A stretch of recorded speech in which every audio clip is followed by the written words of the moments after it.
Jumpa lagi dengan saya Bu Purwati SPD dari SD Negeri Depet 1, calon guru penggerak Angkatan 5 Kabupaten Demak, Jawa Tengah. Pada kesempatan kali ini, saya akan melaksanakan coaching untuk supervisi akademik pada tahap pra-observasi terhadap rekan sejawat saya bernama Ruslan Ajitama. Selamat menyaksikan. Wassalamualaikum warahmatullahi wabarakatuh.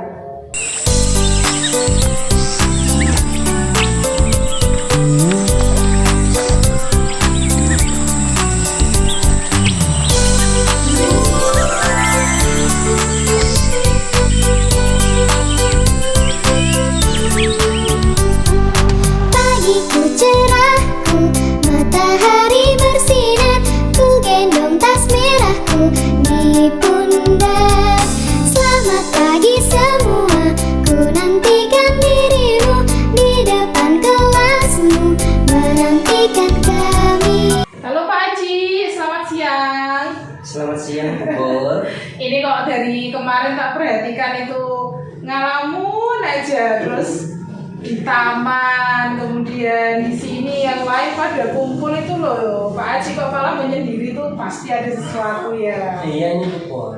Saya ada sedikit keluh kesah saya gitu Bu. Terkait pembelajaran saya. Oh, terkait pembelajaran Pak Haji. Oh, Iya. makanya tadi sempat WA saya ya mau ketemu. Iya. Nah, ini kebetulan saya baru free. Ya udah Pak Haji relax dulu, kita ngobrol sebentar. Siapa Iya. tahu nanti bisa menemukan sesuatu yang memang diperlukan untuk Pak Haji.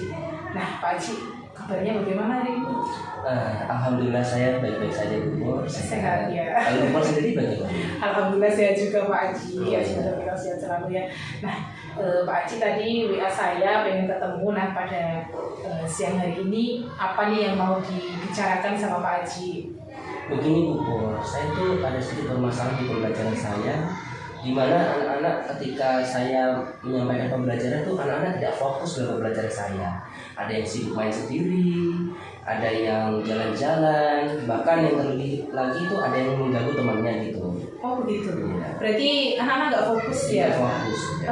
Pak Haji bisa mengatakan anak-anak nggak fokus itu karena apa tadi Pak? Karena apa? Setiap saya menyampaikan pembelajaran itu anak-anak tidak memperhatikan pembelajaran yang saya sampaikan. Oh begitu, tidak memperhatikan. Nah, padahal Pak Haji pasti punya harapan nih. Punya harapan apa sih yang diinginkan dari anak-anak terhadap pembelajaran yang Pak Haji laksanakan di kelas? Ya, selaku pendidik pasti saya mengharapkan siswa kita itu selain memperhatikan pembelajaran kita, aktif dalam pembelajaran juga, terus fokus dalam pembelajaran kita dan memahami apa yang kita sampaikan gitu. Oh begitu, kayaknya memperhatikan Pak Haji, Iya. fokus begitu ya. Dan tujuan pembelajarannya tercapai gitu. Nah, Pak Haji, nah sejauh ini anak-anak selama pembelajarannya Pak Haji itu kok bisa nggak fokus, bisa nggak tertarik, kemudian mereka ngobrol sendiri, menjahili temannya. Itu kira-kira coba deh Pak Haji ingat-ingat pembelajarannya bagaimana yang dilaksanakan oleh Pak Haji kok bisa anak-anak seperti itu. Ya. Mungkin karena pembelajaran saya yang monoton gitu, yang membosankan, karena saya cenderung menggunakan metode yang konvensional itu, ceramah begitu saja. Jadi pembelajaran itu hanya berpusat kepada saya. Jadi saya itu kurang melibatkan siswa dalam pembelajaran. Yang harusnya siswa itu sebagai subjek, tapi di sini saya memposisikan siswa sebagai objek pembelajaran saya. Oh, gitu. Berarti hanya Pak Haji menyampaikan materi, kemudian anak-anak mendengarkan begitu saja ya? Iya. Gitu. Nah, sejauh ini anak-anak ketika berlaku seperti itu, ketika anak-anak tidak memperhatikan Pak Haji, perasaannya Pak Haji gimana? Ya sebagai pendidik kita juga manusia biasa, Yeah. pasti sedikit ada rasa bagaimana ya, ada kecewa pastinya kenapa kok anak-anak tidak memperhatikan pembelajaran. Mungkin kalau saya apakah pembelajaran saya ini yang kurang berkesan atau kurang mengena di anak kita atau peserta didik kita begitu. Begitu. Nah, oke, Pak Haji ini sekarang kan sudah tahu permasalahannya. Ternyata Pak Haji selama pembelajaran itu monoton, kemudian hanya ceramah dan tidak melibatkan peserta didik. Nah, kalau Pak Haji sudah tahu permasalahannya seperti itu, kira-kira Pak Haji ada pemikiran seperti apa nih yang ingin, apakah sesuatu yang ingin diubah atau bagaimana? Pastinya saya akan mengubah pembelajaran saya, mulai dari metode pembelajarannya, maaf, dimulai dari metode pembelajarannya yang tadinya metode konvensional dan ceramah, saya akan menggantinya dengan metode yang lain seperti metode eksperimen atau percobaan dengan berbantukan dengan media pembelajaran yang konkret, di mana hal tersebut kan bisa membuat anak-anak itu termotivasi, tertarik dalam pembelajaran dan lebih aktif dalam pembelajaran. Harapan saya seperti itu. Wah, luar biasa ini Pak Aji. Ternyata bisa merefleksikan diri, ternyata Pak Aji mau berubah menggunakan metode yang lebih inovatif. Nah, alasan Pak Aji kenapa nih kok bisa memilih metode eksperimen, memilih untuk menggunakan benda-benda konkret, kenapa? Yang pertama karena saya sebagai guru di kelas rendah, itu kan anak masih membutuhkan pembelajaran yang bersifat konkret yang pertama. Yang kedua, kenapa saya menggunakan metode eksperimen itu agar anak itu melakukan percobaan sendiri untuk mencari tahu informasi terkait pembelajaran yang saya sampaikan. Jadi anak biar menemukan sendiri nanti dan bisa mencari solusi atau jalan keluar dari permasalahan tersebut. Luar biasa loh Pak Aji, ternyata sudah itu punya angan-angan yang luar biasa, saya dukung Pak Aji.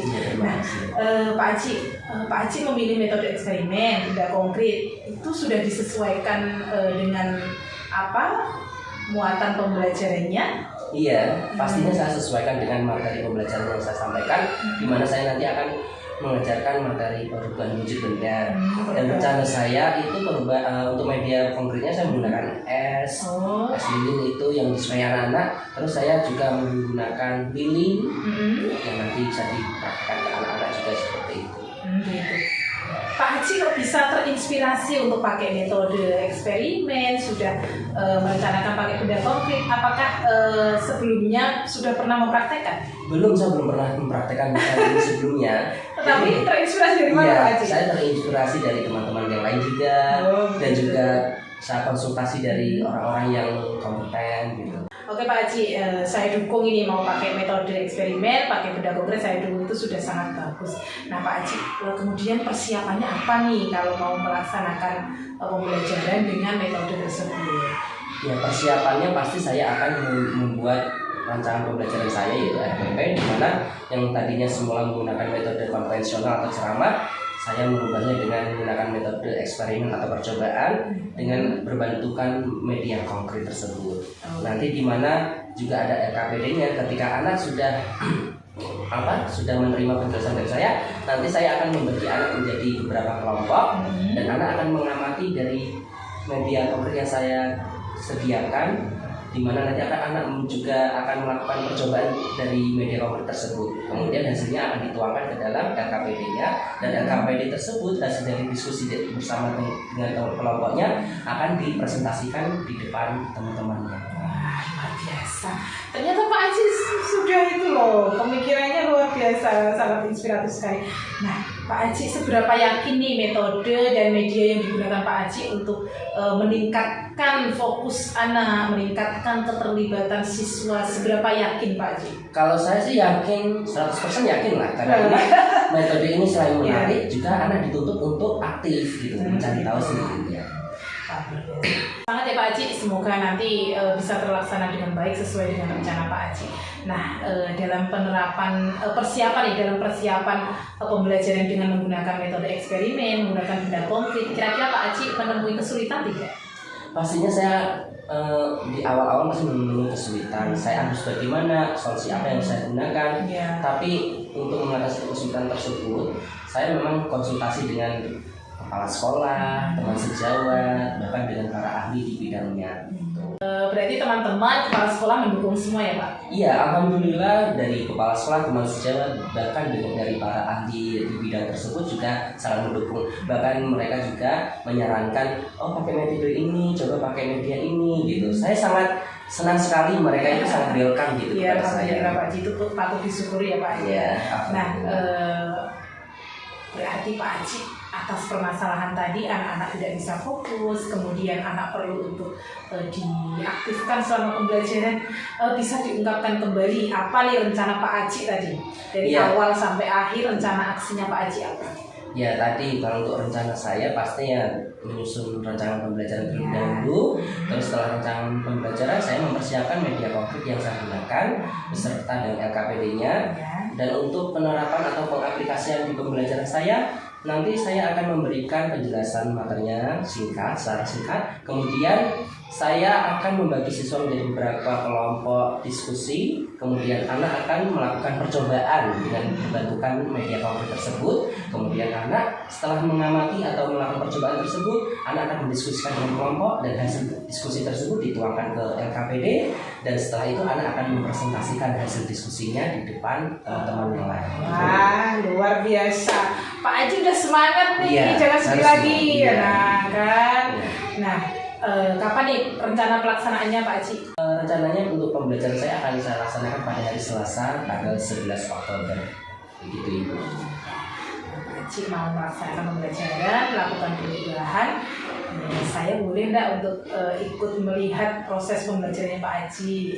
Tentu saja bisa akan senang sekali jika Ibu berkenan untuk melihat proses pembelajaran yang saya lakukan, karena itu merupakan bentuk apresiasi kepada saya gitu Ibu. Ya. Terima kasih ya Pak Aji sudah diizinkan.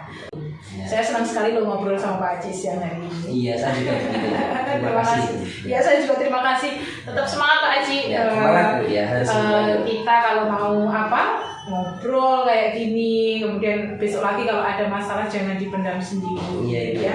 Bisa lihat saya, nanti kita bisa ngobrol lagi. Saya juga begitu, nanti bisa ngobrol dengan Pak Aji gitu ya. Iya, Bu. Oke Pak Aji, sampai jumpa di hari Selasa tanggal 11. Semoga nanti pembelajaran Pak Aji terlaksana dengan lancar sesuai dengan rencana. Tetap semangat. Iya. Tetap semangat Pak Aji ya. Terima kasih Bu Poli. Ya. Demikian coaching untuk supervisi akademik pada tahap pra-observasi yang saya lakukan terhadap Bapak Ruslan Aditama. Semoga pembelajaran pada hari Selasa tanggal 11 Oktober tahun 2022 dapat terlaksana dengan baik. Wassalamualaikum warahmatullahi wabarakatuh.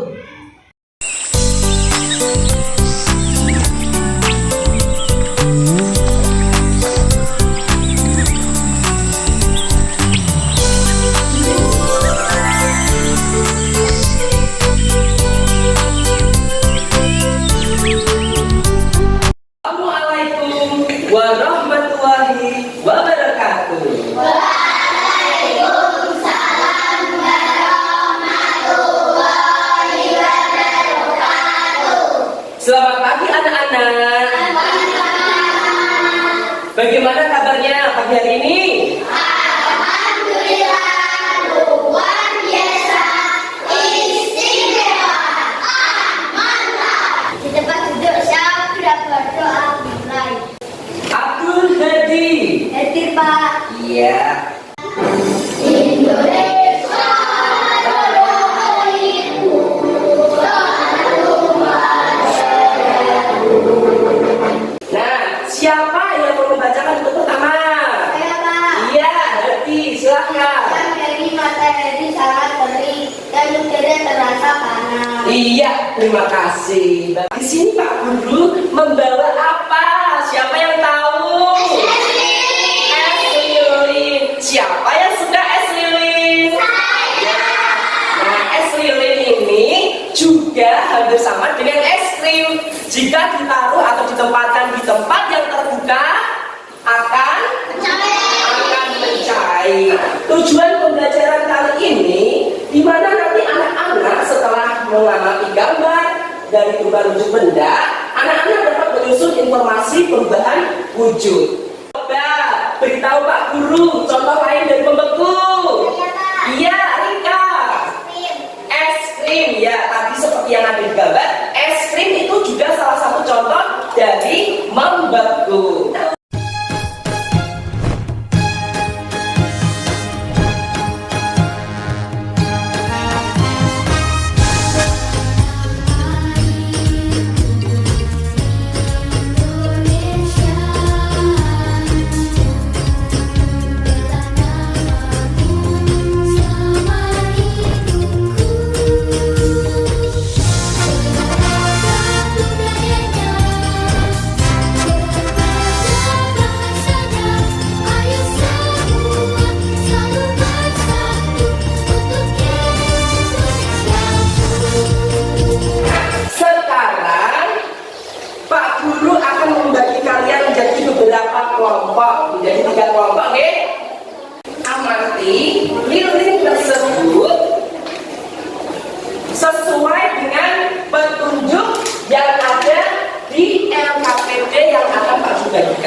dengan api, dan ketika dinyalakan dengan api dan dimasukkan ke dalam air, diteteskan ke dalam air, nanti apa yang terjadi? Silahkan diamati.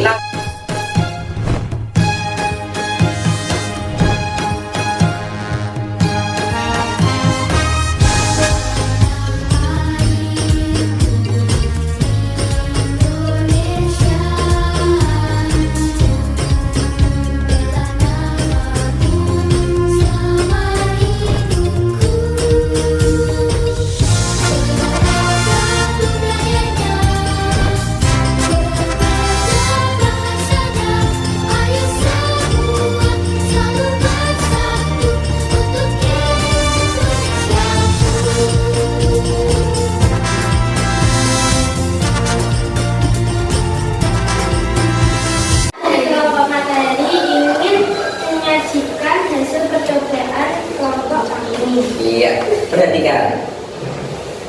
Sebelum dibakar api, masih dibentuk padat. Setelah dibakar api, lilin menjadi cair atau meleleh. Setelah diteteskan ke gelas berisi air, lilin yang meleleh diteteskan ke air kembali menjadi padat.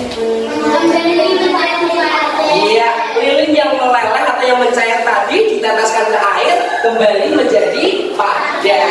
Nah, kesimpulannya apa? Lilin sebelum dinyalakan tetap padat. Setelah lilin dinyalakan dengan api, lilin akan meleleh.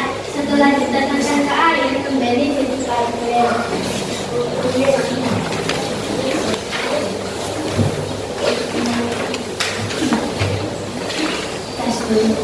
Ya. Jika ada kesulitan, bisa ditanyakan kepada Pak Guru. Silahkan dikerjakan.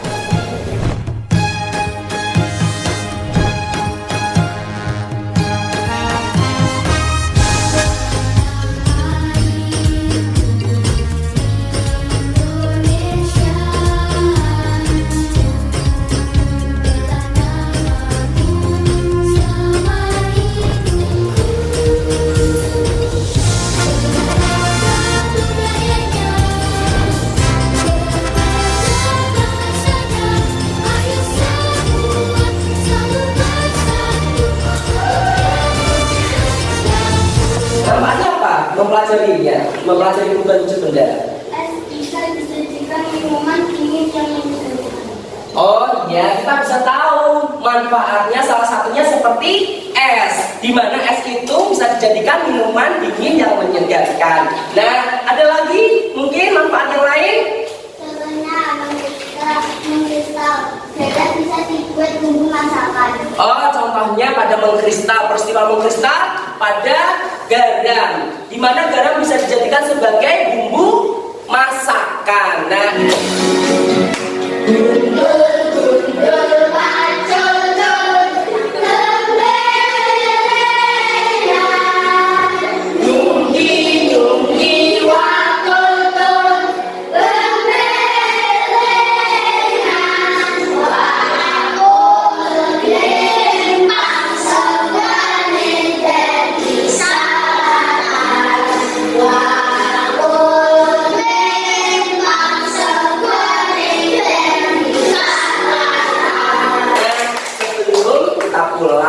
jangan lupa nanti di rumah mempelajari materi berikutnya, Ge. Iya. Nah, siapa yang mau memimpin doa? Ya, silahkan. Bila dia. Kita baru siap dan berdoa mulai. Waalaikumsalam warahmatullahi wabarakatuh. Selamat pulang, selamat istirahat, hati-hati di jalan dan jangan lupa langsung pulang, Ge. Ya, ya. Terima kasih.